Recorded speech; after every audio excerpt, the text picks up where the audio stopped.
Yang Berhormat Tun Pat, apakah tindakan-tindakan diambil kepada majikan-majikan yang melanggar garis panduan menunaikan solat? Okey, itu soalan. Jawapan saya tak boleh tambah, ini jawapan yang diberi. Kalau Yang Berhormat Timbalan Menteri ada, dia boleh jawab. Kementerian Sumber Manusia sedang dalam peringkat akhir meminda Akta Kerja 1955 dengan memperkenalkan peruntukan baru berkaitan menangani amalan diskriminasi dalam syarat-syarat pekerjaan dan hal-hal berkaitan. Diskriminasi terhadap pekerja sebagai salah satu cadangan pindaan. Melalui cadangan pindaan ini, mana-mana majikan yang mengamalkan diskriminasi dalam pekerjaan boleh didakwa atas kesalahan tersebut dan boleh dikenakan penalti jika sabit kesalahan. Itu jawapan dia. Makna apakah maksud menteri tidak ada sebarang peruntukan untuk mengambil tindakan terhadap majikan yang tidak membenarkan pekerja-pekerjanya solat Jumaat? Beberapa sesi sebelum daripada ini, apabila soalan yang sama saya kemukakan, jawapan yang diberikan oleh menteri ialah kita mengadakan garis panduan. Jadi hari ini seolah-olah jawapan ini undur lagi ke belakang. Mana seolah-olah belum ada sebarang peruntukan untuk mengambil tindakan terhadap majikan yang tidak membenarkan umat Islam menunaikan solat Jumaat. Ya Berhormat Menteri, saya pohon kalau di bawah pentadbiran Rahmatan lil Alamin ini, golongan LGBT pun diberi haknya.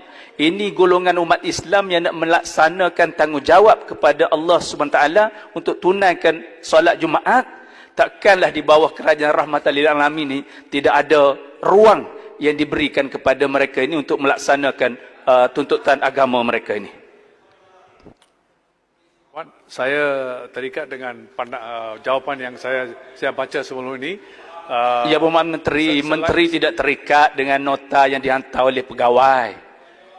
Tun Pat, tak payah ceramah politik lah. Jangan ganggu menteri. Rasa nak ceramah politik pun boleh, tak nak ceramah politik pun boleh. Apa, Tun Pat, saya bersedia, tapi saya mempertahankan hak umat Islam untuk menunaikan solat Jumaat. Saya nak mempertahankan hak umat Islam untuk mempertahankan solat Jumaat di negara Malaysia yang meletakkan Islam sebagai agama persekutuan. Tunjuk pentas saja rasa, kat mana? Menteri mesti boleh jawab. Takkan menteri nak bergantung hanya kepada nota daripada pegawai, sedangkan perkara ini adalah merupakan perkara asas yang sepatutnya telah ada dalam kepala menteri. Yang Berhormat, kalau lebih dari itu saya akan arahkan jawapan bertulis diberi. Saya bimbang jawapan bertulis ni telah berkali-kali atas soalan yang sama. Jawapan bertulis sebelum pada ini tidak menjawab soalan saya, hanya memberitahu bahawa garis panduan, kita ada garis panduan. Tapi hari ini seolah-olah garis panduan itu pun tidak ada. Garis panduan ada, Yang Berhormat. Ya, tapi yang Berhormat Menteri tadi sebut bahawasanya kita akan mengadakan peruntukan baru, seolah-olah memberi gambaran tidak ada peruntukan untuk membolehkan umat Islam campur tangan, halau dia keluar terhadap majikan, halau dia keluar terhadap majikan yang tidak membenarkan umat Islam untuk solat Jumaat. Yang Berhormat, saya mengalih kepada Yang Berhormat Maran. Tapi menteri belum jawab soalan saya. Tun Pat, jawapan telah diberikan. Selebihnya kalau jawapan telah diberikan, saya nak supaya menteri bersetuju bahawa tidak ada peruntukan bagi kerajaan untuk mengambil tindakan terhadap majikan yang tidak membenarkan umat Islam berhenti untuk solat Jumaat pada hari Jumaat.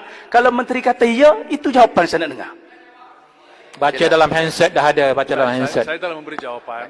Jawapan yang lebih dalam itu akan diberi secara tulis.